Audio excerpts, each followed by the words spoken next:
বিয়ে দিতে চায় না। নিজের মা মারা যাওয়ার পর বাবা আরেকটি বিয়ে করে আমার সুখের জন্য। অথচ আমি আজ কষ্ট করছি, কারণ পরের বাসায় কাজ করতে হচ্ছে। আমার পড়াশোনার খুব ইচ্ছা ছিল, কিন্তু পড়াশোনাও করতে পারিনি। এখন আমি নিজে এসেছি বিয়ে শাদির জন্য। সৎমা তো আমাকে আর বিয়ে দিবে না, শুধু বান্দিগিরি করাবে।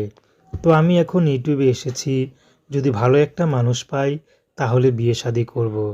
সে যে বয়সের হোক, শুধু আমার এই একাকিত্ব জীবনে যদি পাশে থাকে, তার সারা জীবন সঙ্গী হয়ে তার পাশে রব। তাকে কখনো কষ্ট দিব না, তাকে কখনো ছেড়ে যাব না। সে যে বয়সের হোক, তার যেন শুধু মনটা ভালো হয়। আমার যত তাড়াতাড়ি সম্ভব আমি সৎ মায়ের কাছ থেকে দূরে যেতে চাই, কারণ আমাকে খুব কষ্ট দেয়। আমার খুব পড়াশোনার ইচ্ছা ছিল, কিন্তু অভাবে সংসারে পড়াশোনাও করতে পারি নাই। তো এখন এসেছি ভালো একটা